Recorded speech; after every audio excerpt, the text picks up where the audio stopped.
네, 지난 11월 21일에는 보강을 겸해서 19번째와 20번째 강의를 진행했습니다. 딜레이에 대한 마지막 부분하고 그리고 전력에 대한 첫 번째 부분을 다루었는데요. 조금 늦었지만 이 부분에 대한 한국어 강의를 녹음을 하려 합니다. 먼저 예제 4.10을 풀었는데요. 이것은 인버터가 4개의 똑같은 인버터를 지금 달고 있는 상황이죠. 이때 이 앞부분에 있는 드라이버 쪽에서 나타나게 되는 스테이지 딜레이를 계산을 하여라 라는 문제입니다. 로지컬 에포트는 인버터의 로지컬 에포트는 1로 주어지게 되고요. 그리고 여기에 인버터가 4개가 붙어 있네요. 따라서 팬아웃에 해당하는 일렉트리컬 에포트는 4가 될 것이고요. 그리고 페레스틱 딜레이가 1이 있겠죠. 그래서 1 더하기 4 곱하기 1을 해서 5가 스테이지 딜레이가 될 것입니다. 그래서 만약에 우리가 노멀라이제이션에 사용한 3 곱하기 RC 값이 3피코세컨으로 주어진다면 이 드라이버 서킷의 토탈 딜레이 값은 15피코세컨이 될 것이다 라는 것을 알 수가 있었죠. 또 다른 예로는 인버터 체인이 있겠습니다. 여기에 홀수개의 인버터들이 서로 연결이 되어 있고 마지막 인버터의 인풋이 다시 첫 번째 인버터의 인풋으로 들어가게 돼 있어서요. 첫 번째 인버터에 만약에 0을 집어넣게 될 경우에 이 녀석이 n번 인버전이 일어나기 때문에 마지막 인버터는 1을 만들게 됩니다. 즉 0을 넣었는데 1이 생성이 되고 그것이 다시 피드백이 되어 있기 때문에 이것이 오실레이션을 일으키게 되고 링 오실레이터라고 불리게 되죠. 이 경우에는 하나의 인버터가 오직 하나의 인버터만을 드라이브를 하고 있기 때문에 일렉트리컬 에포트가 1이 되겠습니다. 그래서 페레스틱 딜레이하고 1 곱하기 1을 더해서 스테이지 딜레이는 단순히 2가 되겠습니다. 실제로 여기서 이 인버터 체인을 한 번 도는데 걸리는 시간은 D 곱하기 N이 되겠죠. 하지만 D 곱하기 N만큼의 시간이 지나고 나면 단순히 0이 1로 바뀌는 일만 일어나고요. 우리가 주기라고 말할 때는 0이 1로 갔다가 다시 0으로 돌아와야 되기 때문에 한 번 더 돌아가는 시간이 필요하겠죠. 그래서 주기는 2 곱하기 n 곱하기 d의 꼴이 될 것이라는 걸 알 수가 있고요. 그것의 역수인 프리퀀시가 주어지게 될 것입니다. 따라서 우리가 링 오실레이터를 만들 때 측정 가능한 오실로스코프로 측정 가능할 만한 그런 오실레이션 프리퀀시를 만들기 위해서는 상당히 많은 수의 인버터들을 연결을 해야 될 것이라는 것을 알 수 있죠. 지금까지 우리는 하나의 스테이지가 주어져 있을 때 그 하나의 스테이지에서 어떻게 하면 스테이지 딜레이를 구하는가에 대해서 다루어 봤습니다. 이제부터는 하나의 패스가 주어져 있을 때 이 패스에서의 딜레이 값을 구하는 법에 대해서 살펴보도록 하겠습니다. 먼저 여기 나와 있는 이 예제 회로도를 보면서 같이 이야기하면 편할 것 같습니다. 여기 보시면 처음에 이 드라이버는 위스가 10짜리인 그런 인버터가 있고요. 그리고 끝단에는 로드가 20짜리 로드가 달려 있습니다. 그리고는 중간에 이제 노어도 있는 것 같고 낸드도 있는 것 같고 인버터도 있는 것 같은데 그것들의 사이즈는 결정이 안 됐죠. 이게 왜 결정이 안 됐을까요? 바로 우리가 이것들의 사이즈를 결정을 해야 되기 때문입니다. 우리한테 디자인 문제로 x, y, z 값을 어떻게 설정을 할 것이며 그랬을 때 딜레이 값이 어떻게 될 것인가 라는 문제가 주어진 셈이죠. 만약에 x하고 y하고 z가 정해져 있다면 우리는 이것을 손쉽게 계산할 수 있을 것입니다. 어떻게 계산을 할까요? 바로 x값이 정해진 값이라고 한다면 x값으로부터 첫 번째 인버터 단위, 드라이버 단위 보게 되는 로지컬 일렉트리컬 에포트 값인 h1 값을 구하겠죠. 그리고 또 두 번째 나타나는 노가 보게 되는 일렉트리컬 에포트 값도 구할 수 있을 것입니다. 사이즈 값이 알려져 있으면요. 같은 방법으로 모든 스테이지에서 보게 되는 일렉트리컬 에포트 값을 구할 수 있을 것입니다. 제가 방금 말할 때 일렉트리컬 에포트를 구할 수 있을 것입니다 라고 표현한 것은 로지컬 에포트는 사이즈에 무관하기 때문입니다. 사이즈에 관계없이 여기 나와 있는 G1, G2, G3, G4 이런 숫자들은 여기 나와 있는 게이트들의 종류가 결정이 되는 순간 바로 다 결정이 되곤 하죠. 그렇기 때문에 사이즈를 결정을 하는 문제는 결국 일렉트리컬 에포트를 결정을 하는 문제로 치환이 된다는 걸 알 수 있습니다. 물론 우리가 구해야 되는 전체 딜레이 값은 어떻게 구해질까요? 바로 여기 나와 있는 G1과 H1을 곱하고 G2와 H2를 곱하고 G3와 H3를 곱하고 G4와 H4를 곱해서 이들을 다 더한 후 그 다음에 각각의 게이트들이 가지고 있는 페레스틱 딜레이 값을 합쳐주어 가지고 그 썸들을 가지고 우리가 전체 딜레이라고 표현을 할 것입니다. 그렇기 때문에 우리가 원하는 것은 실제로 이제 이 G1, H1의 곱 더하기 다른 것들의 곱 더하기 이런 것들을 원하게 되죠. 네, 그것이 맞는데 실제로 우리가 요 그래프를 이 그림을 보다 보면 한 가지 눈에 띄는 것이 있습니다. 바로 H1과 H2를 한번 보실까요? H1과 H2를 보시면 X가 한 곳에는 분자로 한 곳에는 분모로 들어가 있네요. 또 똑같이 H2하고 H3를 보셔도 Y가 한 곳에는 분자로 분모로 들어가 있습니다.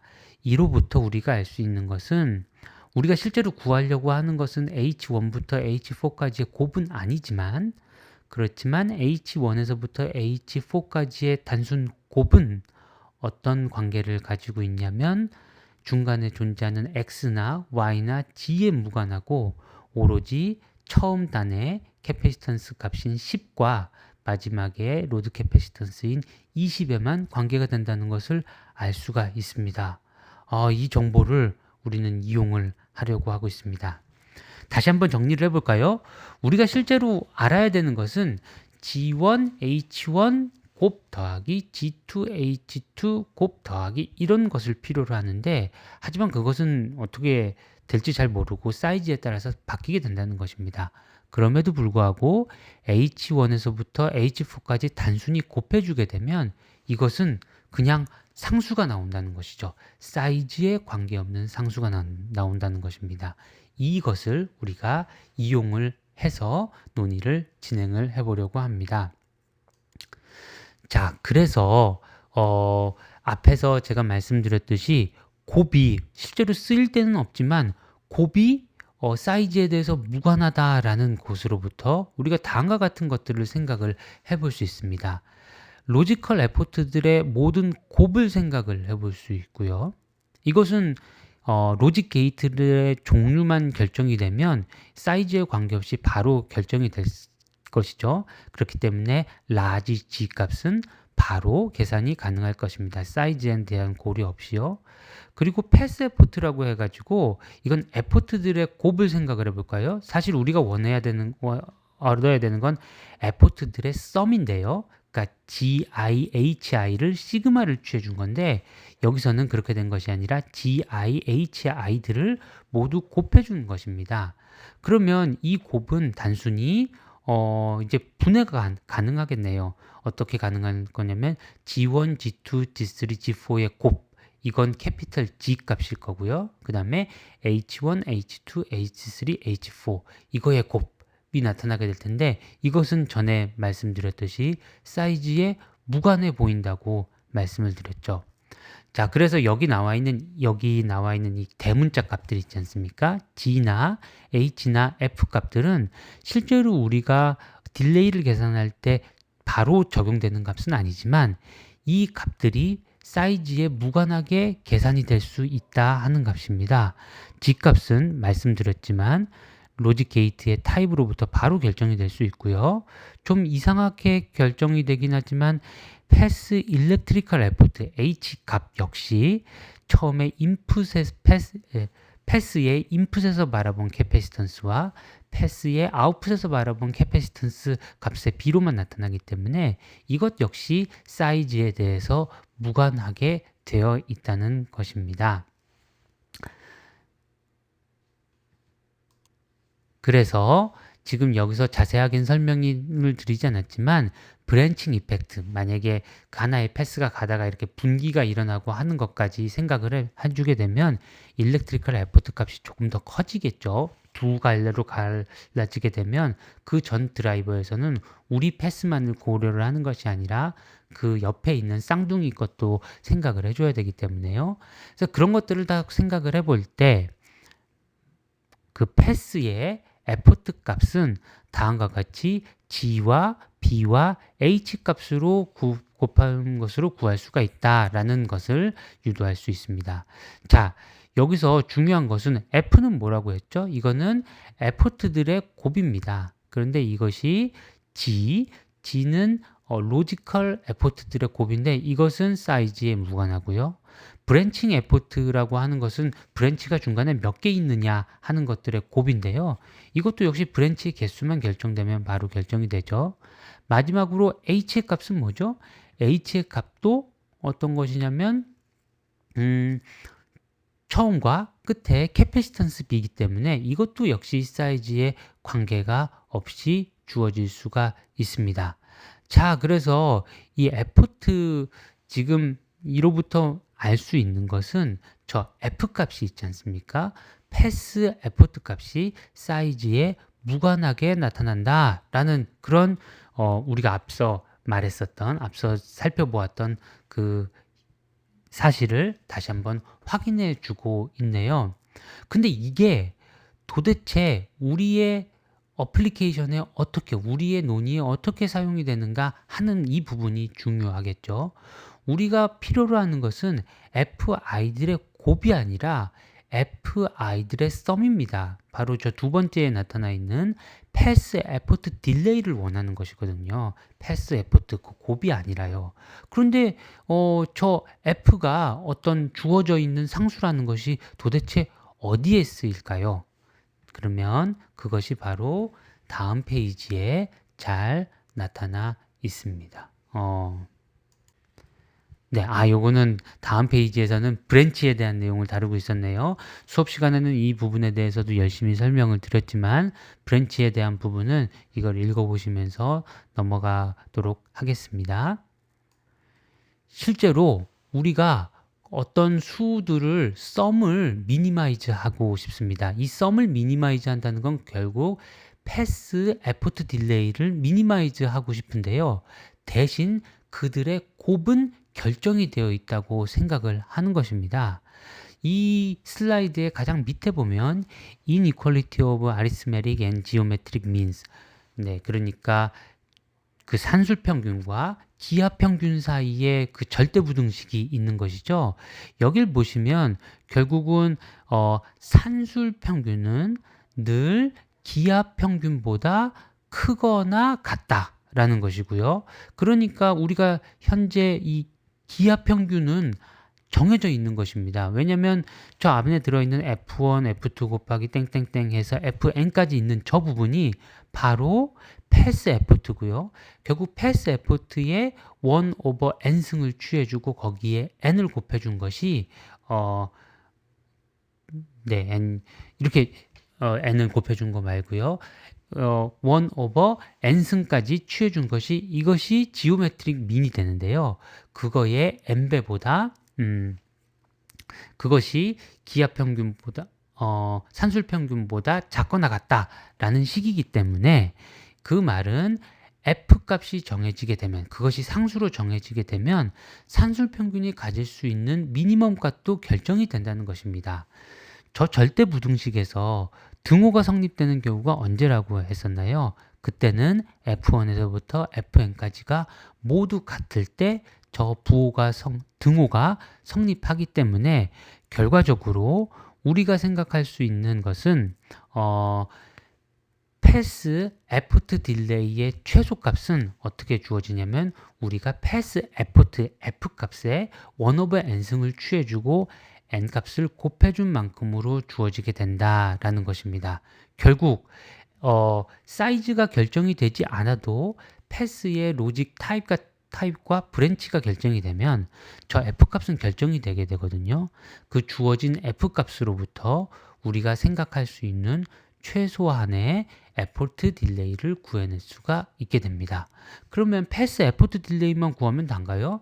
사실은 거기다 패스의 페리스틱 딜레이를 곱해야 되는, 더해 주어야 되는데 패스의 페리스틱 딜레이는 사실 사이즈의 함수가 아닙니다.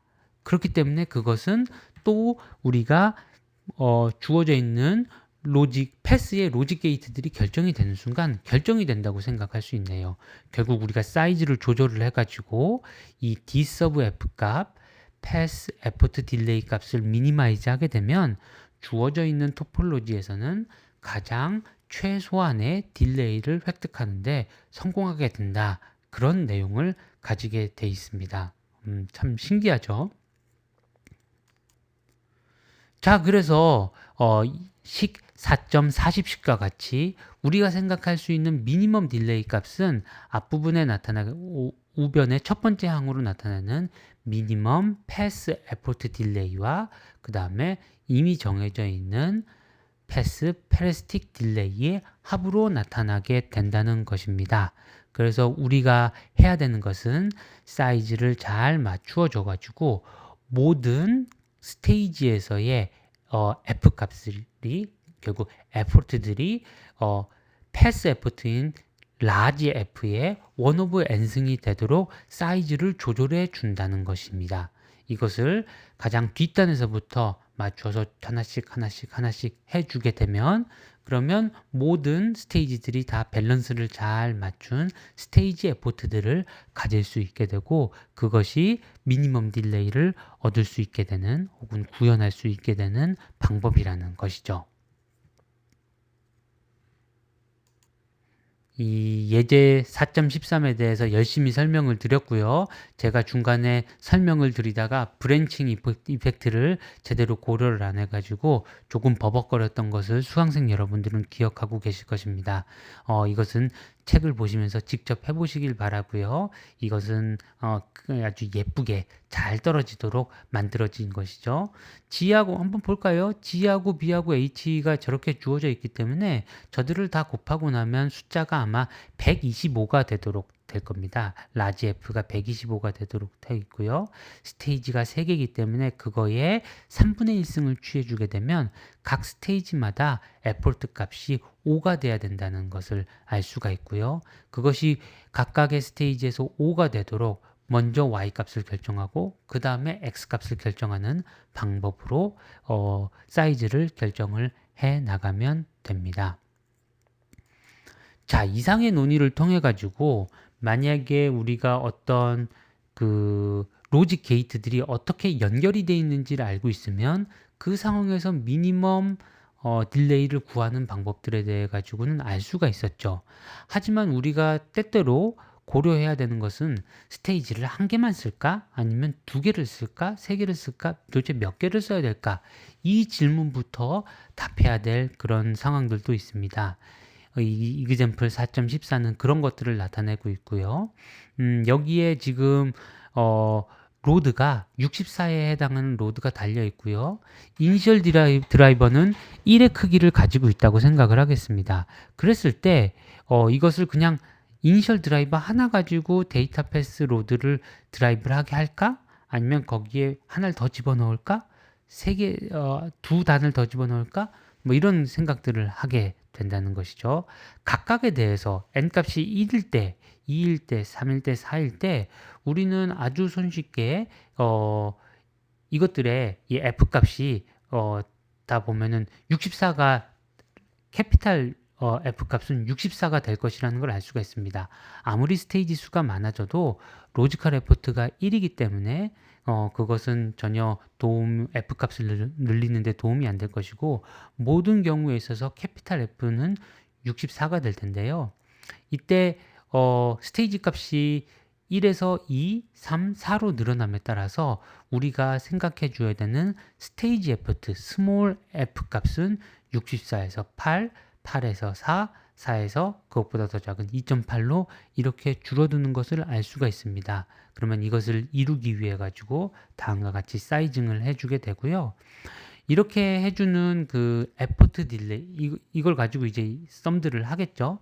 거기다 또 페레스틱 딜레이들을 더해주면 될 것입니다. 페레스틱 딜레이 항은 요 왼쪽에 나와 있는 그 식을 보시면 D 값이 에포트 딜레이에 해당하는 항 더하기 스테이지의 수에 해당하는 n이 들어가게 되고요. 이 값을 각각 다 이밸류에이션을 해보게 되면 n이 3일 때 가장 작은 D값을 얻을 수 있다는 것을 알 수가 있습니다. 물론 이것은 뭐와 관련이 되어 있냐면 데이터 패스의 로드 값이 64라는 것과 그 다음에 3이라는 수가 n이 3이라는 게 가장 작은 D값을 얻게 되는 것과 연관이 있습니다. 만약에 우리가 데이터 패스 로드가 더 크게 된다면 어떻게 될까요? 혹은 이것보다 좀 더 작으면 어떻게 될까요? 그럴 때 어떤 녀석이 n이 어떤 값이 가장 최적의 값을 주게 되는지 최소의 딜레이를 주게 되는지 한번 생각해 보시기 바랍니다. 그리고 교과서에서는 이후에도 이 로지컬 에포트 기법을 가지고 많은 재미있는 예제들을 다루고 있는데요. 수업 시간에서는 여기까지 다루진 않았고요. 이 뒷부분은 학생들에게 직접 읽어보라고 하는 것으로 딜레이에 대한 긴 디스커션을 이제 마쳤습니다. 그 다음으로는 이제 전력에 대한 부분으로 넘어갔죠. 전력에 대한 부분은 이제 순간 전력을 생각을 하게 되면 그건 어느 순간에 I와 V의 곱으로 나타나게 된다라고 말씀을 드렸고요. 제가 칠판에 써가면서 도대체 이 전력 소모라는 것이 무엇인 것인가 라는 것을 전자가 가지고 있는 에너지 시스템, 에너지가 이제 전자가 아닌 다른 개의 에너지로 전환되는 것을 우리가 여기서는 디시페이션이라고 부른다고 했죠. 예를 들어서 전자가 가지고 있던 에너지가 원자들의 열적 모션으로 바뀌게 되면 우리는 에너지는 여전히 보존이 되겠습니다만 그 에너지는 더 이상 전기 에너지가 아니게 되고요. 그렇기 때문에 그것을 디시페이션이라고 부르게 된다라는 것에 대해서 그림을 그려가면서 열심히 설명을 드렸습니다. 전력은 와트의 차원을 가지고 있고요. 이 와트를 시간에 대해서 적분한 값이 이제 에너지가 되겠죠. 그리고 시간에 따라 가지고 순간 전력 같은 것들은 시간에 따라서 바뀌게 될 텐데 그것을 어떤 타임 피리오드인 혹은 타임 듀레이션인 t 동안 타임 인터벌인 t 동안 기다려서 거기에 대해서 평균을 내주게 되면 그것은 에버리지 파워라고 그렇게 생각을 해줄 수가 있을 것입니다. 이퀘이션들을 설명을 드렸고요. 그 다음에 중요한 예제로서 이제 캐패시터 여기 있는 로드 캐패시터 CL을 VDD를 가지고 채워나가는 차징하고 디스차징하는 예제에 대해서 설명을 드렸었는데요. 이 슬라이드의 내용을 요약을 하자면 CL이라는 곳에 VDD까지 0V에서부터 VDD까지 우리가 차징을 하게 되면 그때 캐패시터가 가지고 있는 에너지는 2분의 1의 CL의 VDD 제곱으로 나타나게 된다라는 것입니다. 그렇지만 이렇게까지 차징을 하기 위해서는 중간에 P모스펫을 거쳐야 되고요. 바로 이 P모스펫이 이와 동일한 만큼의 에너지를 소모를 하기 때문에요. 그렇기 때문에 결국 에너지 파워 서플라이가 공급해 줘야 되는 에너지는 2분의 1 없이 CL 곱하기 VDD의 제곱으로 결정이 된다는 것입니다. 제가 수업 시간에 예를 들기로는 저하고 학생 사이에 누가 돈을 1,000원을 배달을 하는데 근데 1,000원을 저한테 받아가지고 500원만 학생한테 전달을 하게 되는 그런 상황 같은 것들을 장난삼아 말씀을 드렸죠. 정말 그런 것처럼 이제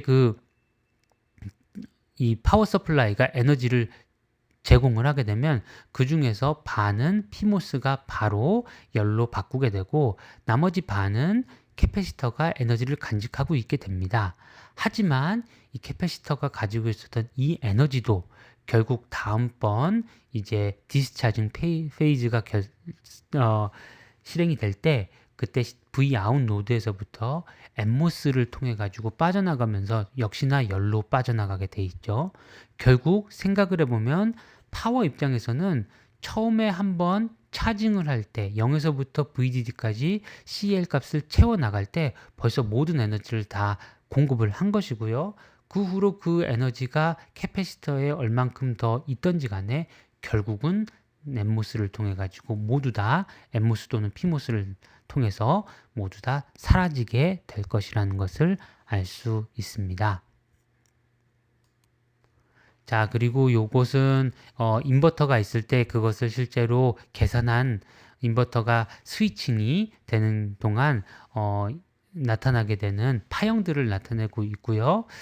먼저 저기 보시면은 인버터는 처음에 하이였다가 로로 인풋이 줄어들다가 다시 하이로 올라갔습니다. 그에 따라서 Vout도 처음엔 로였다가 하이였다가 다시 로로 내려가고 있네요. 그 옆에 그림들을 보면 전류들을 생각을 하고 있는데 위에 있는 전류는 PMOS 전류, 그 다음에 밑에 중간에 있는 거는 NMOS 전류네요. 그러니까 처음에는 PMOS가 전류를 흘리면서 차징을 시키겠죠. 그렇기 때문에 PMOS 전류가 많이 흐르게 될 것이고요. 두 번째 있는 NMOS는 이제 캐패시터가 디스차징 될 때 그때 흐르게 되는 전류가 될 것입니다.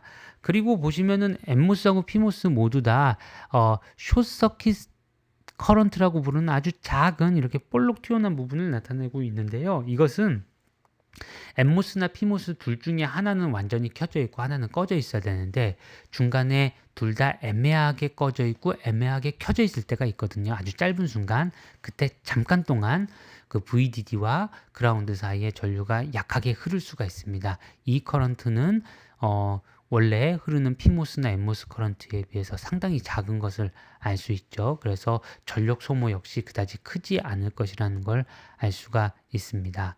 네. 그리고 그 나머지에 대해서도 대략 설명을 드린 것 같은데요. 여기서는 그냥 넘어가도록 하겠습니다. 이것을 보고 계시는 분들은 이제 차분하게 한번 살펴보도록 하시고요. 이쪽에 있는 부분, 오른쪽에 있는 부분들은 보통 파워하고 에너지를 나타내는 것이군요. 자, 그리고 이제 마지막으로는 우리가 이제 한번 스위칭을 할 때 소모되는 에너지가 C 곱하기 VDD의 제곱인데 이걸 만약에 우리가 타임 피리어드인 T마다 이런 일을 반복을 하게 된다면 도대체 어떤 일이 생기게 될 것인가 라는 얘기를 했고요. 그래서 에너지를 시간으로 나눠준 것이니까 이것도 역시나 평균 전력량에 해당하는 값이겠죠. 그리고 1/t는 프리퀀시에 해당할 테니까 CV 제곱의 F의 형태로 쓰여지게 될 것입니다. 만약 우리가 스위칭을 매 클럭마다 해주고 있다면 그렇다면 이 값은 여기서 말하는 F 스위치는 바로 클럭 시그널이 되겠네요. 하지만 많은 경우에 많은 로직 게이트들이 매 클럭 사이클마다 스위칭을 일으키지는 않습니다. 왜냐하면 인풋이 어떻냐에 따라 가지고 로직 연산을 하고 오직 로직 연산 값이 바뀔 때만 차징을 하고 디스차징을 하고 하기 때문이죠. 그렇기 때문에 우리는 어떤 걸 생각을 해줘야 되냐면 실제로 스위칭이 일어나는 것은 클락 프리퀀시보다는 조금 더 작은 값을 가질 수 있다. 그래서 이 작은 값에 해당하는 실제로 얼만큼 얘네들이 스위칭에 매 클럭마다 스위칭을 일으키느냐 하는 것을 나타내는 값을 액티비티 팩터라고 부르게 된다면 그러면 스위칭 파워는 다음과 같이 알파 곱하기 CV제곱의 F의 형태로 쓰여질 수가 있을 것입니다. 네. 21번째 렉처에서는 강의에서는 파워 전력에 대해서 두 번째 시간에서 다이나믹 파워에 대해서 주로 다루었거든요. 이 내용이 지금까지 다룬 이 전력의 인트로덕션 부분이 그대로 이어지게 될 것 같습니다. 이에 대해서는 곧 또 녹음을 해서 올리도록 하겠습니다. 감사합니다.